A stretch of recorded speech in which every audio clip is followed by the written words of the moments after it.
João capítulo de número 6. Leremos do verso de número 41 até o verso de número 71. João capítulo de número 6, do verso, obrigado, meu irmão, do verso de número 41 até o verso de número 71. Foi?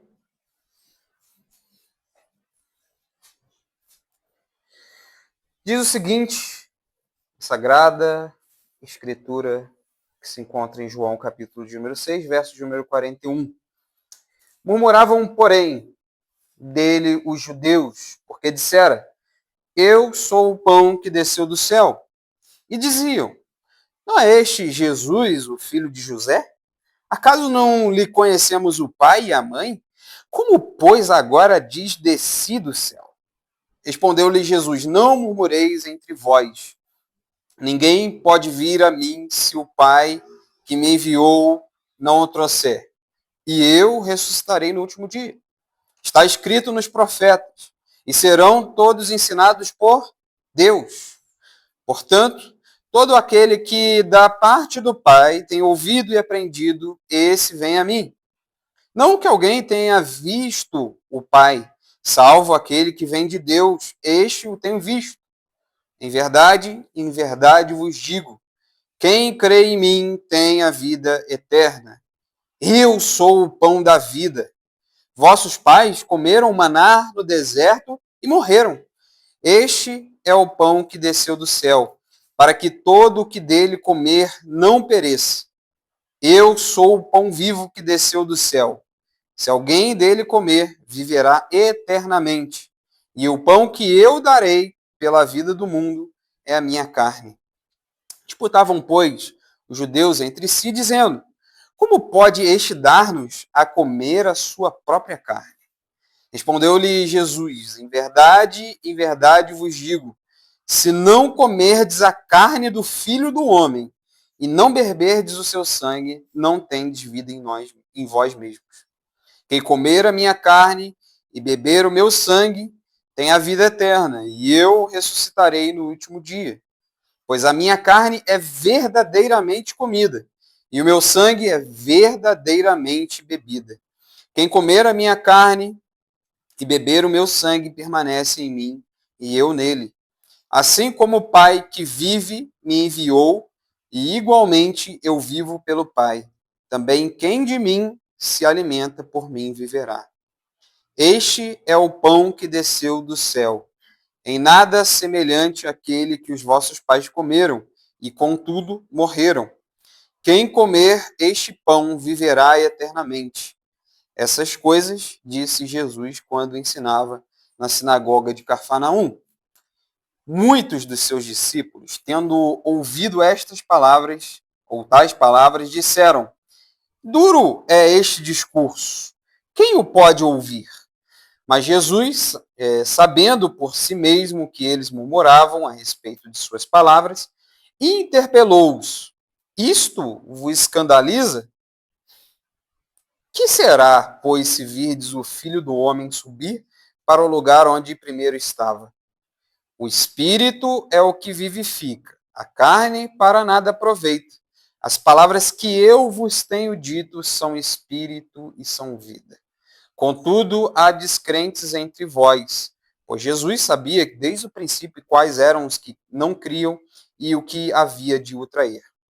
E prosseguiu: por causa disso é que vos tenho dito, ninguém poderá vir a mim se o Pai não lhe for concedido. À vista disso, muitos dos seus discípulos o abandonaram e já não andavam com ele.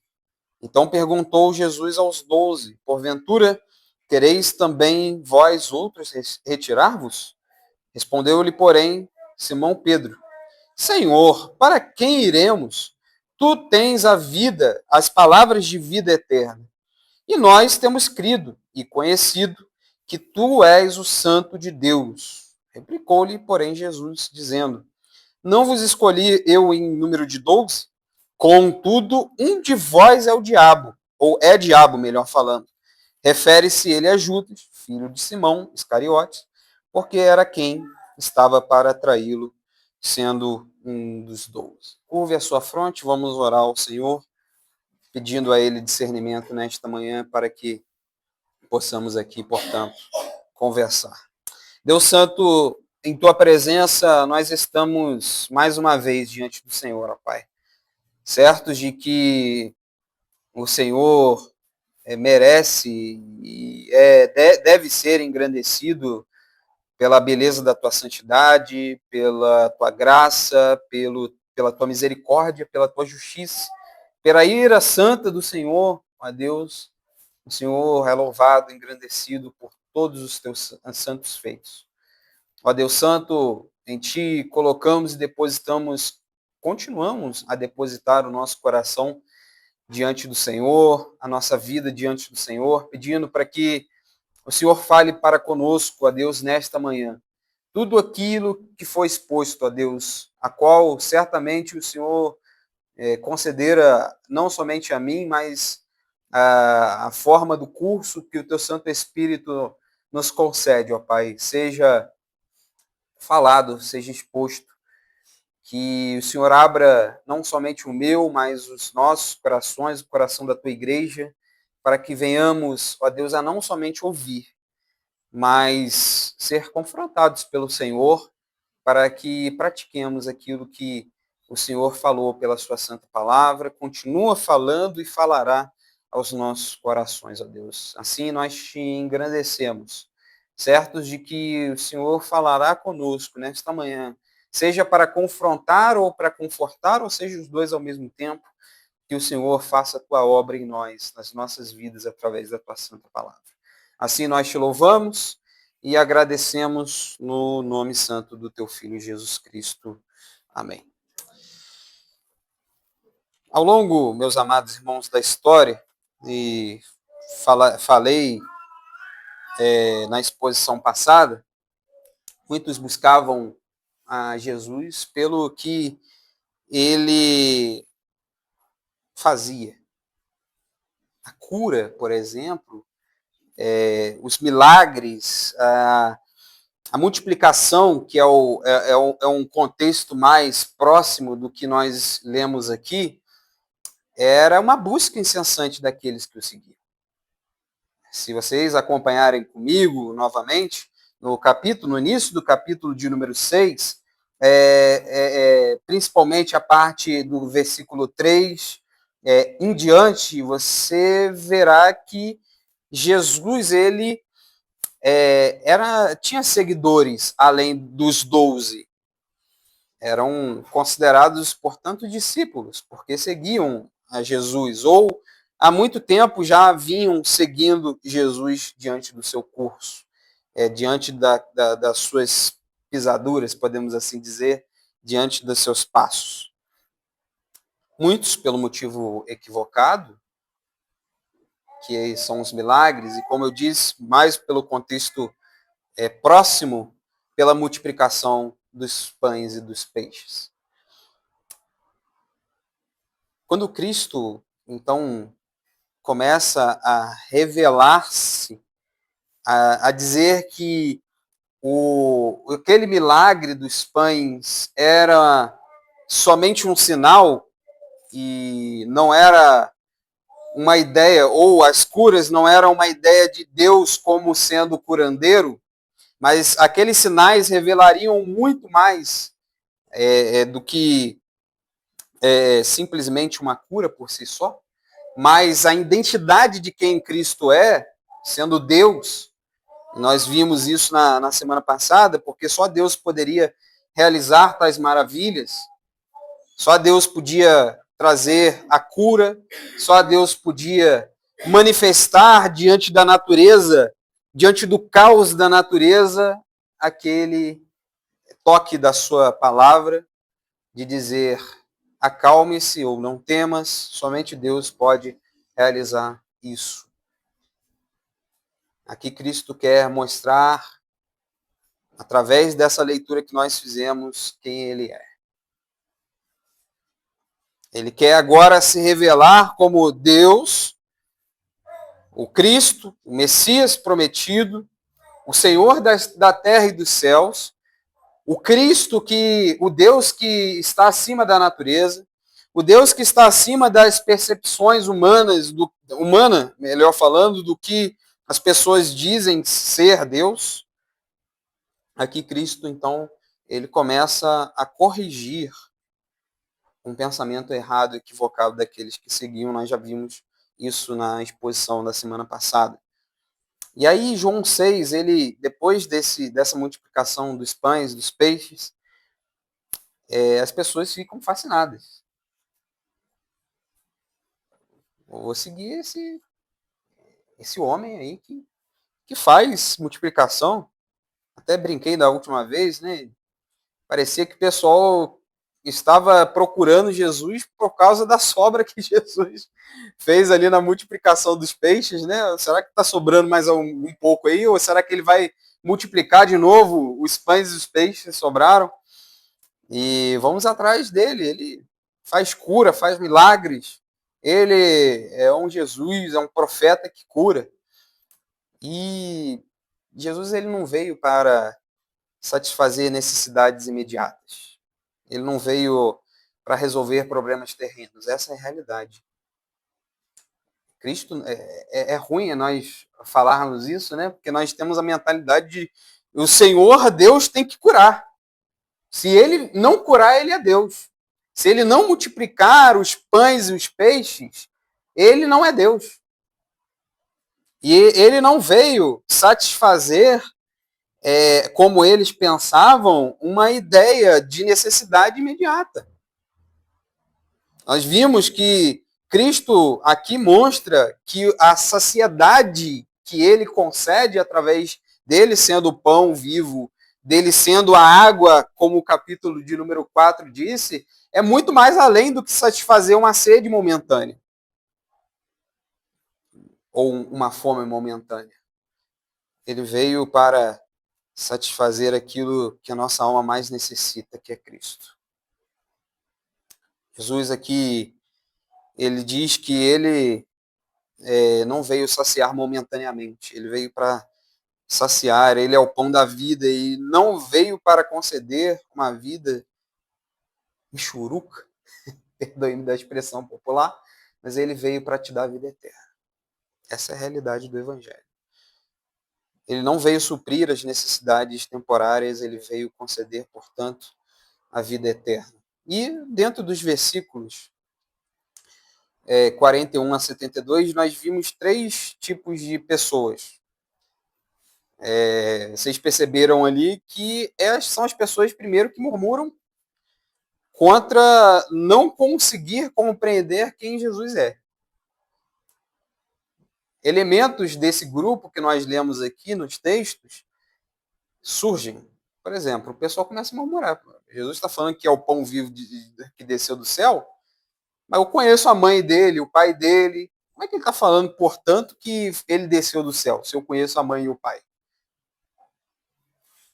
E mais para frente, Jesus ele vai refinando, vai afunilando aquilo que ele expõe, e o pessoal vai continuar murmurando. Pô. Jesus está pedindo para que eu coma da carne dele. Isso é bizarro, isso é canibalismo. Né? Isso daí é surreal.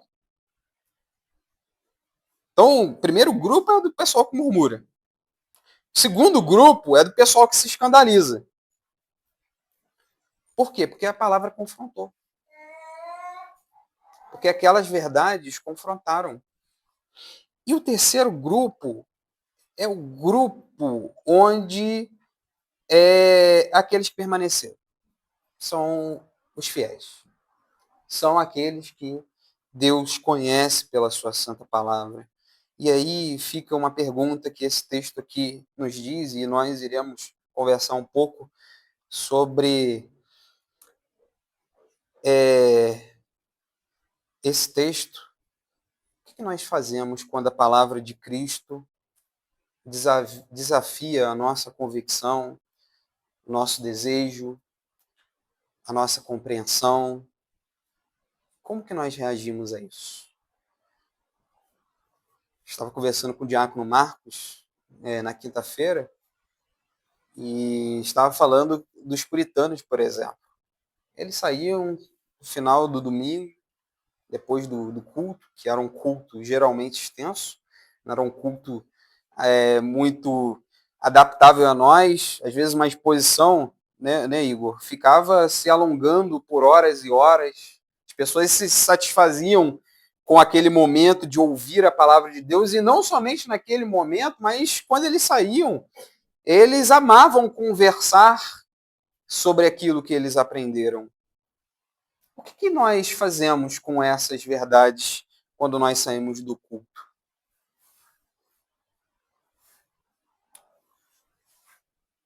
E aí, meus amados irmãos, quem desses três grupos nós somos? Nós somos aqueles que murmuramos? Somos aqueles que nos escandalizamos? Somos aqueles que reconhecem tu és o santo de Deus? Quem nós somos? Porque guarde no seu coração essas perguntas. Isso vai definir a sua compreensão, a realidade da sua fé, como que você observa Cristo. É fácil nós perguntarmos na rua, se nós fazermos uma pesquisa da IPB e passar na rua, você crê em Cristo? Todo mundo crê. Todo mundo crê. Se você perguntar para um muçulmano se ele crê em Jesus, ele vai falar, eu creio que ele existiu e tal. Isso daí não é nada. Então, a partir dessas três perguntas, reflitam. Qual grupo que vocês são? Qual grupo que você... Quando você ouve a palavra de Deus, ouve a exposição, o que você faz? O que ela agrega na sua vida? E isso vai determinar a tua fé e muito mais a tua salvação. Muito mais a tua salvação. Portanto, meus amados irmãos, nós precisamos entender três verdades fundamentais. Gostaria de conversar três verdades aqui dentro desse texto que nós lemos. Primeiro, a verdadeira união de Cristo e o cristão, o crente, a verdadeira união dele. Isso que Cristo quer falar dos versos 41 ao 51. Perceba que agora, o cenário dentro desse texto, dentro desse verso de 41 a 59, o cenário ele parece mudar. Cristo agora está numa sinagoga de Cafarnaum. Antes estava à beira do mar e agora o texto vai dizer no último verso, do verso 58, 59, estas coisas disse Jesus quando ensinava na sinagoga de Cafarnaum. Então o cenário muda. Ao invés do mar, próximo ao mar, agora o cenário também muda. O público também aumenta. Olha só que interessante. Não é só mais os judeus, mas algumas interpretações, algumas outras versões vai dizer que não só os judeus estavam juntos, mas também aqueles que são conhecedores da lei estavam presentes, visto que ele estava numa sinagoga. O tema ele continua sendo o mesmo. Jesus, o pão vivo que desceu do céu. Só que, se não bastasse, a interpretação deles ainda estava equivocada. Havia um erro que precisava ser corrigido. A prova disso é que dos versos de número 41 a 59, nós continuamos vendo que os erros, as interpretações, a compreensão deles de quem era Cristo ainda estava errada. O fato de Jesus descer do céu ainda continuava sendo problema. Por que essa afirmação de que eu sou o pão vivo que desceu do céu causou um problema neles? Porque isso só revelaria uma coisa. Primeiro, a origem, né? A origem, essa afirmação, ela poderia somente dizer que Jesus, a origem de Jesus está nos céus, no Pai. E isso para eles era um absurdo. Isso é um absurdo. Por isso que eles murmuravam. Não faz nem sentido. Como é que pode? Ele dizer que eu sou o pão vivo que desceu do céu, e por isso eles questionaram, nós não conhecemos, eu não conheço a mãe dele, o pai dele, Maria e José, eu não os conheço, eu não via ele passeando ali quando era criança, eu não o via, eu não via inclinado diante dos fariseus e dos doutores da lei, aos 12 anos ali, argumentando contra eles, eu não o vi, ele não era um simples garoto. E às vezes nós temos uma mentalidade também de Cristo, né? Se você perguntar para um muçulmano, ele é um simples profeta que ensinou as coisas. E ele foi um bom homem. Ele foi um homem adorável. E quando nós vamos falar com um TJ, por exemplo, eles vão falar, mas ele é um Deus menor, ele foi uma pessoa que de fato se deleitou muito nas escrituras. E quando vamos falar então para um católico, né? Eu vou me eximir aqui de falar, Gabriel, do que os católicos pensam, porque eles pisam, dizem crer, mas pisam no Santo Cristo. A mentalidade daquelas pessoas era apenas de como pode a origem dele, a natureza dele, ele vir dos céus, ele falar que ele faz a vontade do Pai. Claramente eles negariam isso. Agora o bicho pegou, né? Porque isso irritou muito eles, né? Vimos aqui no verso de número 41, como pode, conhecemos o Pai, e agora ele está dizendo, eu desci do céu. E Jesus, ao invés de retrucar, ao invés de ir contra, ao invés de confrontar ele, ou tentar explicar alguma coisa ou outra, ele fala o seguinte, verso 43, respondeu-lhe Jesus, não murmureis entre vós, ninguém pode vir a mim se o Pai que me enviou não o trouxer, e eu o ressuscitarei no último dia. Aqui nós precisamos, dentro desse verso, compreender e corrigir um equívoco teológico, um erro teológico, e que, por má compreensão, se tornou uma heresia dentro, principalmente ali dos primeiros séculos, que é o subordinacionismo. E essa heresia, ela diz o seguinte, que Deus, que Cristo, ele, na sua última consequência, ele foi enviado por Deus e ele é menor, tanto em glória, quanto em grandeza, quanto em poder. Inclusive, dos argumentos dos testemunhas de Jeová é de que ele é o quê? Deus menor. Como é que pode um Deus menor ser enviado? Um Deus menor falar da minha glória que eu tinha contigo antes da fundação do mundo, como que pode um Deus menor ou um Deus se submeter a tais coisas? Só que nós precisamos aqui entender que a Trindade existe que muitos teólogos dizem de economia da Trindade, principalmente no que diz respeito à redenção, à salvação, à execução da obra criadora de Deus, né? E o que diz essa doutrina para melhor compreensão do que se diz, principalmente o que eu chamo de função dentro da Trindade? Deus, ele envia. Ele arquiteta a redenção, ele arquiteta a obra redentora, Deus Pai, o Filho executa e o Espírito aplica. É o Espírito, portanto, que regenera, santifica, é ele quem concede fé aos corações, como nós aprendemos aqui. E os três são iguais em poder, majestade e em glória. E não são só os TJs que conferem isso, essa ideia. Eu, Gabriel, participei de uma igreja em que,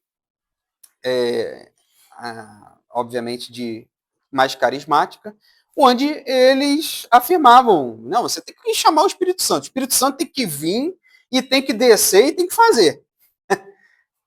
Como se... Porque aí, qual que é a ideia da mente deles? Porque o Espírito Santo é a terceira pessoa da Trindade e ele tem que ser. Jesus mesmo disse, tudo quanto pedires a ele, o Consolador e tudo mais.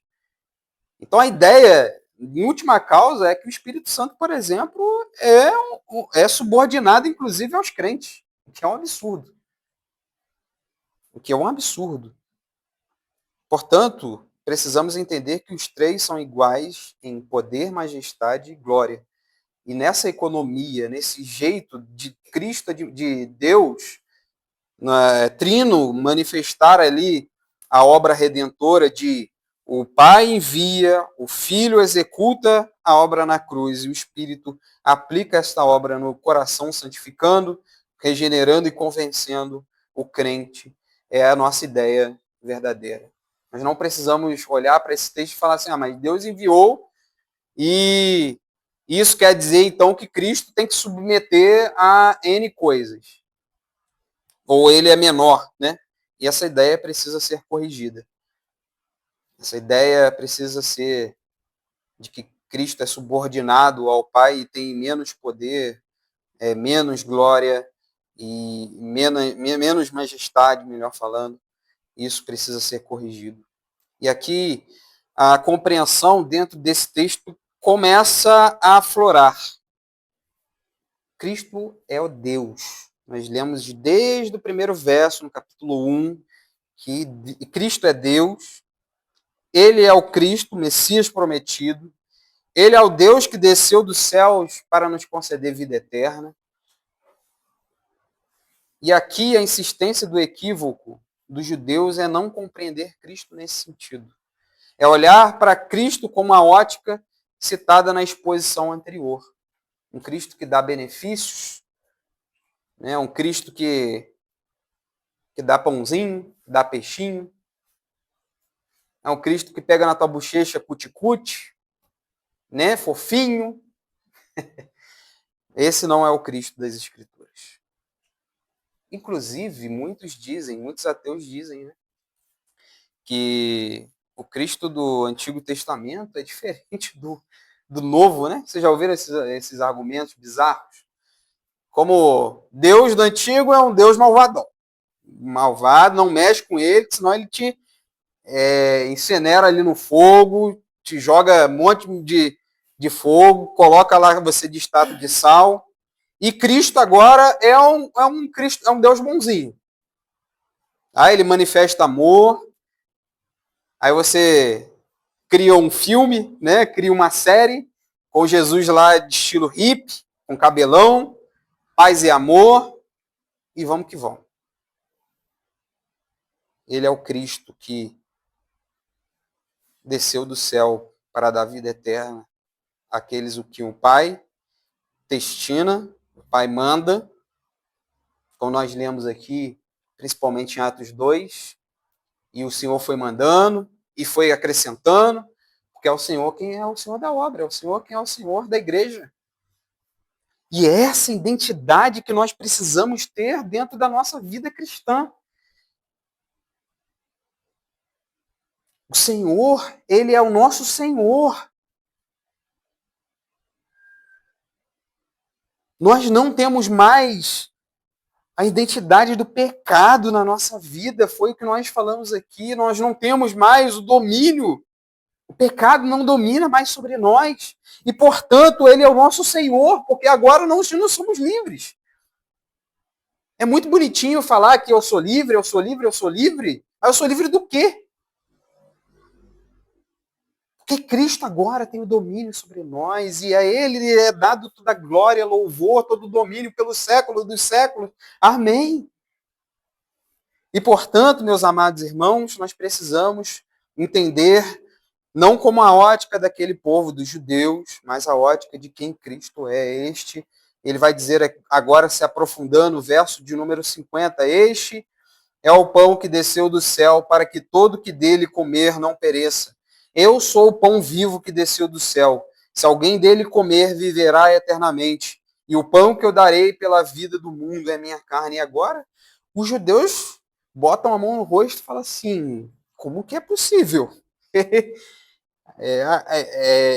Parece que eles não entenderam a literalidade, né? Cristo não está sendo literal aqui, de comer de fato a carne. E aí eles se perguntam, será que ele está falando agora de algum tipo de canibalismo? E a resposta de Cristo continua sendo não uma objeção, uma explicação. Ele continua dizendo, vocês não entenderam agora que eu não estou falando de uma coisa literal, estou falando de uma coisa agora muito maior, que é a união entre Cristo e a igreja, Cristo e o crente. E a prova disso, meus irmãos, se encontra em 3 pontos dentro desse texto que nós lemos. Primeiro ponto, por que aqui ele está falando da união entre Cristo e os crentes? Primeiro, porque Cristo é o pão que desceu dos céus, nos concedendo a vida eterna. Aqui ele não está falando sobre algo físico, ele está falando sobre algo espiritual, ele está falando sobre a união do crente, entre o crente e Cristo. A segunda prova é que Cristo expressa em um estado de permanência,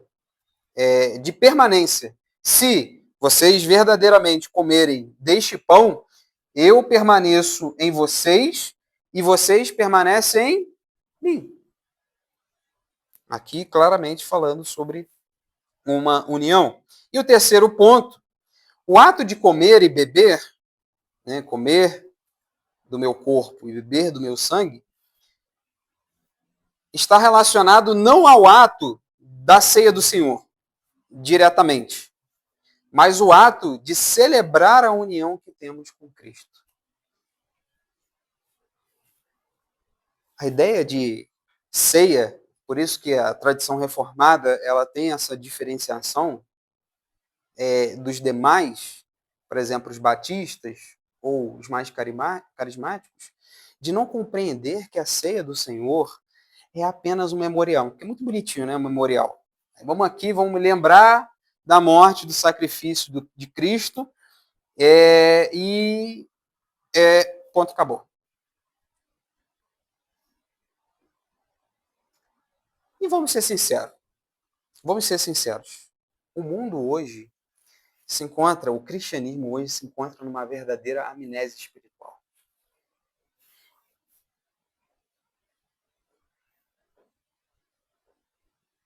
A prova disso é a história da Bíblia. O que acontecia com o povo judeu? O povo de Israel? Juízes. Vamos voltar aos juízes. Chegava um juiz, libertava o povo. O que acontecia? Coisas próximas? O povo pecava. Esquecia da lei. Aquilo parecia que apagava dos nossos corações. E é por isso que precisa, de fato, de coisas que os lembre. É por isso que as imagens que que Deus concede no curso da história, são imagens para fixar a lembrança daquilo que Deus fez, daquilo que Deus ordenou. Mas aqui, a ceia, né, esse ato de comer e beber, está relatando não somente a ceia, mas a união, a celebrar a união de Cristo com o crente. E muitas das vezes nós esquecemos disso, meus amados irmãos, de que Deus está conosco. E quando as coisas apertam, a gente acha que e pega Cristo como amuleto, usa uma cruz como um amuleto para dizer, tá vendo? Cristo está aqui no meu peito. Onde Cristo deve estar no nosso coração dia após dia. Por isso que Pedro ele fala que nós devemos santificar a Cristo no nosso coração para darmos testemunho da nossa fé. Porque Cristo está, de fato, unido ao crente. E é por isso que nós não caímos da graça. Porque Cristo está conosco. Porque Cristo nos sustenta pela mão direita, pela sua destra fiel, nos segurando. E é por isso que nós não nos perdemos. porque ele preserva o seu povo, ele está unido com o seu povo. Diferente como nós falamos aqui na aula do Gabriel, a permanência não depende do homem. Cristo permanece em nós e nós nele.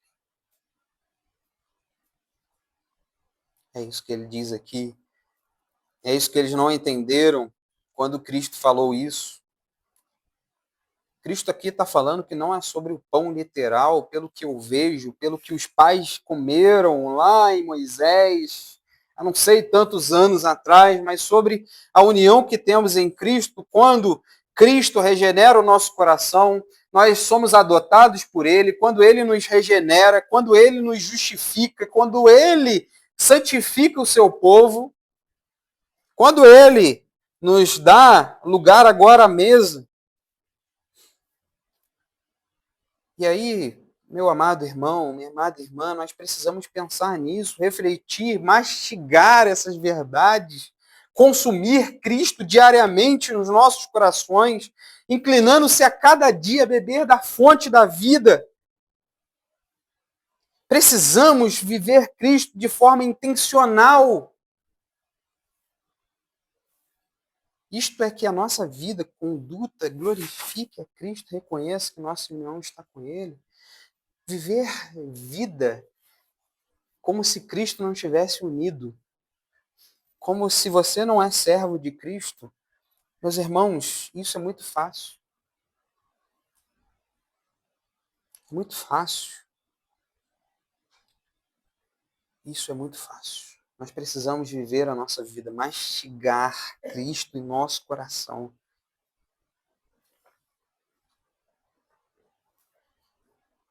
E aqui, meus amados irmãos, para aflorar um pouquinho mais à frente, ele vai dizer que a nossa união com Cristo é como a videira. E Paulo, escrevendo aos Efésios, capítulo de número 5, como o casamento, nós temos uma união com Ele não temporal, mas eterna. Isso precisa estar bem colocado no nosso coração. Coisa que os judeus não praticavam, não entendiam, não compreendiam nisso. E segundo ponto, qual que foi o efeito dessa mensagem nos corações daqueles, de alguns deles, né? Perceba do verso 60 a 65 que alguns que andavam com ele se escandalizaram. Enquanto uns murmuravam, agora outro grupo se escandaliza.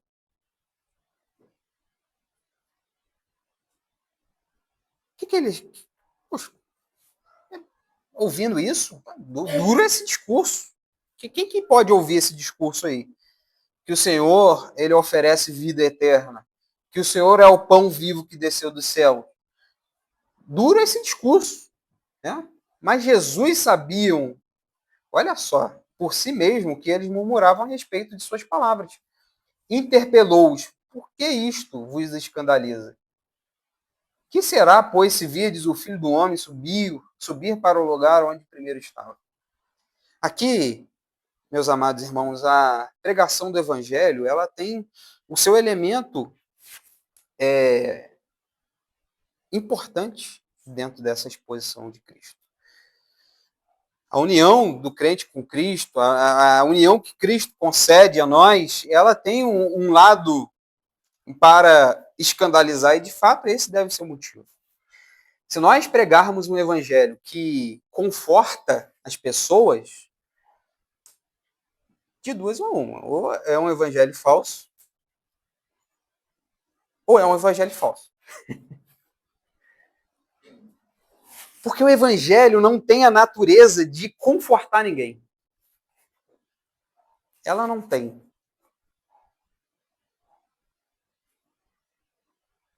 Tem, em algum sentido. Mas primário, não. Confortar, segurança da salvação, né? As escrituras, elas nos confortam em algum sentido. Mas a mensagem que Cristo aqui coloca a dizer, eu sou o pão vivo que desceu dos céus, ele escandaliza aquelas pessoas. O primeiro, os conhecedores da lei, os discípulos que seguiam ele, se escandalizavam por ouvir que era necessário a vivificação por meio de Cristo. Era necessário comer e beber, era necessário morrer para viver, era necessário que a submissão deles se demandasse somente a Cristo. E é isso que nós não temos. Por que as pessoas se escandalizam com o Evangelho? Porque o Evangelho exige submissão total.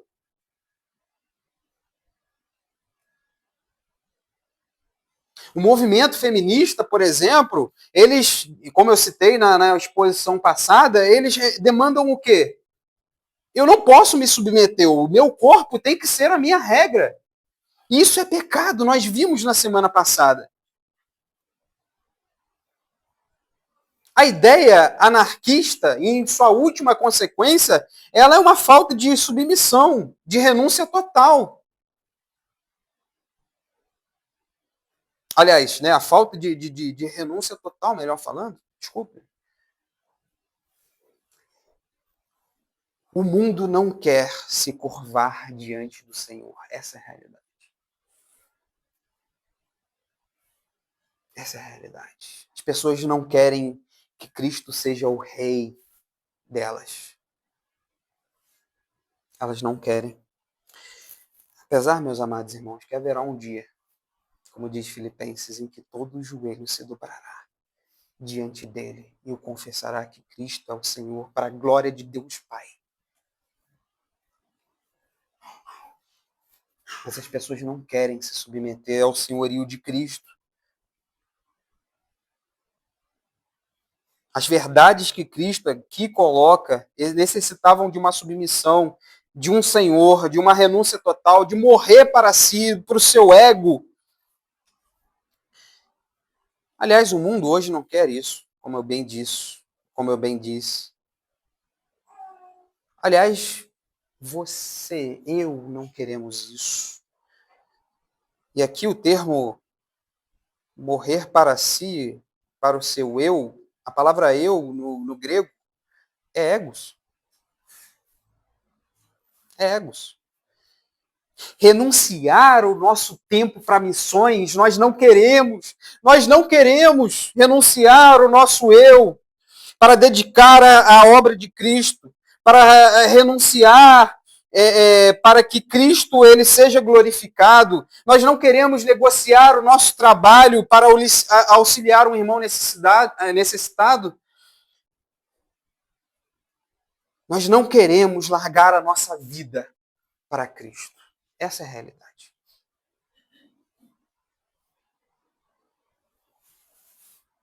Nós não queremos renunciar a um amigo, como nós estávamos falando ontem, né, Diácono Marcos? Nós não queremos renunciar e as pessoas moldam-se, rasgam aquele verso do verso número 1 do capítulo de número 12 de Romanos, onde diz, não conformeis com o mundo. O verdadeiro, o crente, né, de hoje em dia, ele conforma com o mundo. Por quê? Porque eles não querem negar o seu ego. Não quer negar a sua própria vida. Já pensou quão duro é largar a sua vida por amor de Cristo? Quão duro é largar o seu emprego? E aqui eu não estou falando para largar emprego e morrer de fome, não, meus amados irmãos, mas é para nós entendermos o que é essencial para a nossa vida. Quantas pessoas estão morrendo pedindo, dai-me Cristo, senão eu morro? Meu Deus do céu. Quantos cristãos estão morrendo na Nigéria pedindo, dai-me Cristo, senão eu morro? E esse deve ser o anseio da nossa alma. Cristo deve ser glorificado na nossa vida. Cristo deve ser a água e o pão que sacia a nossa vida, meus amados irmãos. Não o nosso emprego, não a nossa vida. não um amigo que eu posso perder porque está acontecendo isso, ou ele vai se ofender, mas Cristo deve ser a nossa satisfação, como eu bem comentei na exposição passada. E vamos confessar aqui através de uma pergunta: você quer mesmo Cristo? Você quer mesmo esse evangelho? Você quer mesmo o seu coração anela estar com ele mesmo?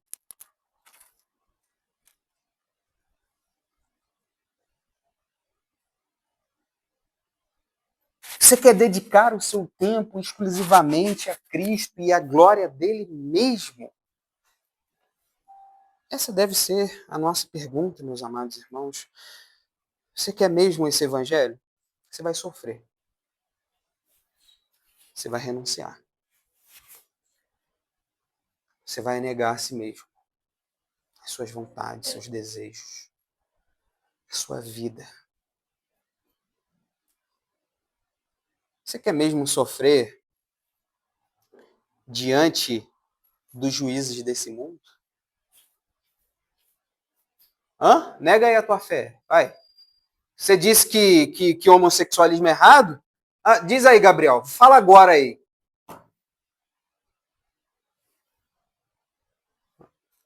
Você diz que as coisas devem ser desse jeito? Vai chegar um juiz aí e vai falar, ó, tu nega aí, tu se recorda, volta atrás ou acabou. Você quer isso mesmo? Quer passar por isso? É por isso que o cristianismo hoje é tão confortável, porque as pessoas não querem sofrer isso. Tem não vou falar colega não, mas tem um rapaz que o Gabriel sempre cita aqui, não vou falar o nome, que ele voltou atrás, Gabriel. Tu viu isso daí? Voltou atrás. Por quê? Porque num vídeo ele falou que uma pessoa estava deturpando o evangelho, é herege e deturpa o evangelho. Aí ele foi processado e voltou atrás. Vou fazer um vídeo de retratação aqui, porque eu não quis dizer isso, eu peço perdão, aí amacia a cabeça da pessoa. Meu irmão, tem que falar, tem que apontar, é herege mesmo. Ah, tem processo judicial? Pode ter, venha o que vier. A verdade de Cristo, ela precisa ser exposta. A verdade é uma só. Não existe negociação, meus amados irmãos. Vocês estão murmurando? Que bom que vocês estão murmurando. A verdade é essa e ponto final. Não existe negociação por evangelho, não existe acordo, não existe. Eu vou refletir, eu vou reiterar aqui minha posição, rever minha posição, repensar minha posição que eu falei contigo, chamei de herege, coitado. Repense então, meus amados irmãos, seu cristianismo. Largue agora suas murmurações. Tem crente que murmura muito. Tem crente que murmura muito. Tem judeu que murmura. Tem pessoa que murmura muito.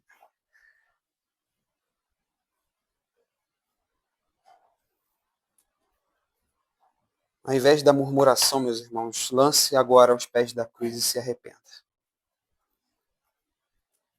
Lance os seus pés, os seus joelhos diante da cruz e se arrependa. Não murmure como muitos fizeram e nem se escandalize somente. Dobre seus joelhos diante da cruz e se arrependa.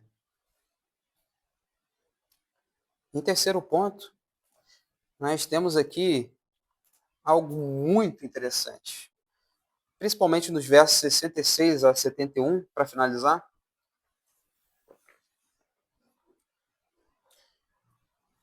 Cristo aqui revela duas pessoas. Primeiro, aqueles que conhecem ele, ou que ele conhece, melhor falando. E segundo, aquele que é o diabo. E aqui, meus amados irmãos, Cristo, nós precisamos entender que Cristo conhece o seu povo.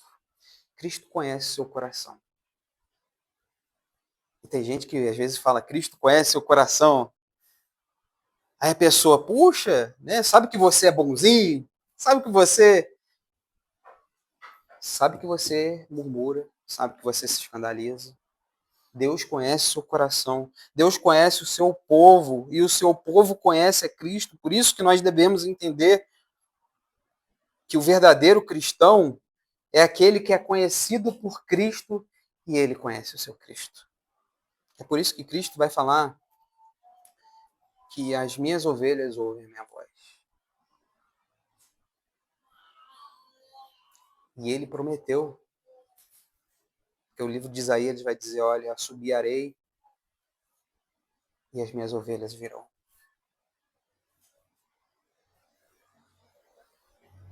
No ápice, meus amados irmãos, deste entendimento, muitos abandonaram a Cristo. Os discípulos, o povo, aqueles que estavam seguindo a Cristo se foram e ficaram apenas os 12.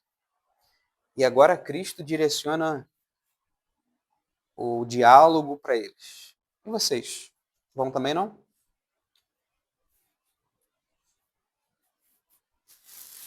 Pode passar, pode ir. Vocês também não vão, não? Vocês não irão se afastar de mim? E aí, qual que é a resposta que Pedro ele diz? Para quem eu irei? Para quem irei me curvar se só o Senhor tens palavra de vida eterna? Senhor, para quem eu irei? Para quem irei, Senhor? Se só o Senhor tem palavra de vida eterna. E aí, meus irmãos, se o seu coração não clama por Cristo, se a sua alma não anseia pelo Senhor, você não é conhecido por Deus.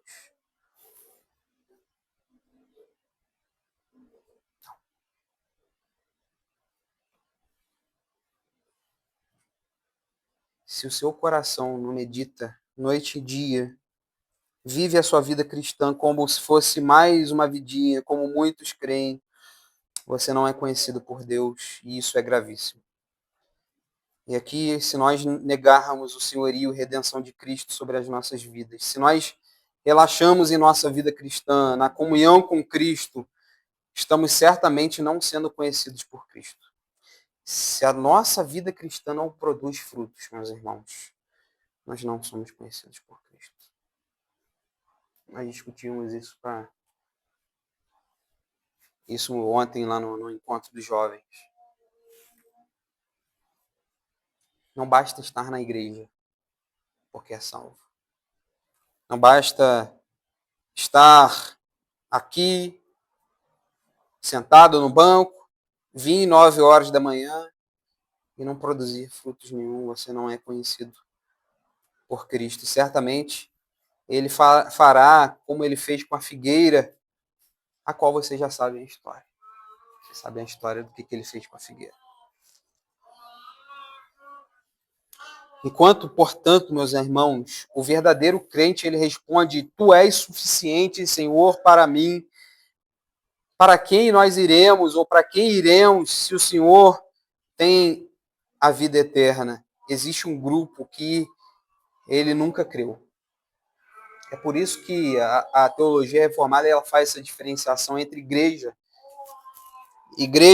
visível e igreja invisível. Por isso.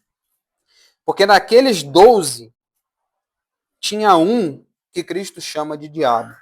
E aqui, o que significa diabo? Só para terminar, encerrar aqui a exposição. O termo grego, diabolos, ele se refere a uma pessoa dada à calúnia, difamador, que acusa com falsidade, caluniador, que faz falsas acusações, que faz comentários maliciosos, aplicado a pessoas, o termo diabolos é aplicado a pessoas que, por opor-se à causa de Deus, podem ser descritas como agindo da parte do demônio ou tomado o seu partido, Satanás. O príncipe dos demônios, o autor de toda a maldade, que persegue pessoas de bem, criando inimizade entre a humanidade e Deus, instigando ao pecado, afligindo os seres humanos, com enfermidades e por aí vai. Tem um dos termos aqui. E é por isso, meus amados irmãos, que nós precisamos aqui compreender que a calúnia, a acusação, a murmuração e a fofoca estão nesse balaio aqui. Ageu, você está dizendo que fofoca é pecado? Estão nessa acusação, porque vocês não sabem a consequência que uma fofoca ela faz para a vida do ser humano. Primeiro que você está acusando uma pessoa que você não sabe se está falando a verdade. Segundo, você está criando inimizade. É por isso que eu, por exemplo, eu não gosto de fofoca. O crente não deve gostar de fofoca. Porque você muda depois com a pessoa, você acusa a pessoa de que ela fez, você não sabe se é verdade. As acusações é uma coisa séria, e é por isso que isso é pecado. E aí a pergunta é, em qual balaio que você está? Você está no balaio daqueles que Cristo conhece ou no balaio do diabo? Acusação. E aí o próprio João aqui, ele fala por que Cristo chamou aquele que iria de trair ou tinha de trair de diabo, porque ele vai dizer no verso 71, no final, referia-se ele a Judas, filho de Simão Iscariote, porque era quem estava para traí-lo, sendo um dos 12. Aqui, meus amados irmãos, nós precisamos, portanto, entender 3 coisas, como nós falamos no exercício. Nós precisamos entender a nossa união com Cristo. Quem que você é?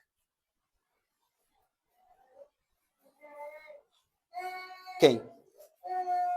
Isso estou falando para mim.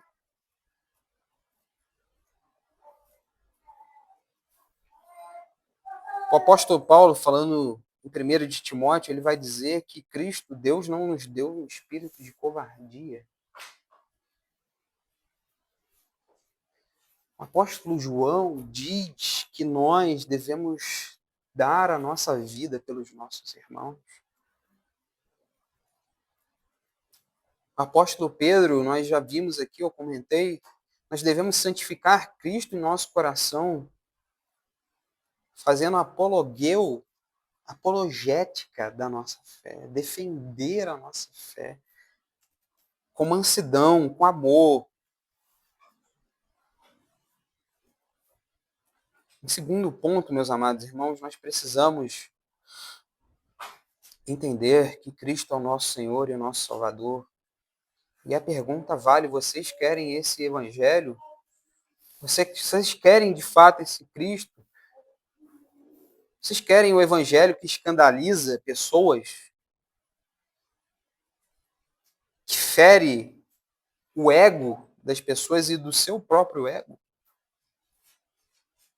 E o segundo ponto? E o terceiro ponto, perdão.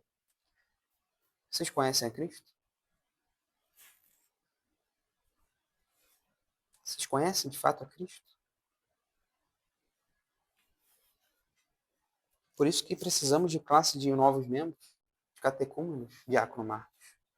Porque as pessoas precisam buscar o conhecimento daquele que nos salvou e nos tirou das trevas para a luz. É por isso que nós precisamos sentar, estudar, conhecer, ler, orar, jejuar, se deleitar. Por quê? Nossa vida se deleita em tanto ver Reels no Instagram, no YouTube. Por que não se satisfazer em Cristo? E se você deleita sua vida nessas coisas, nas coisas desse mundo,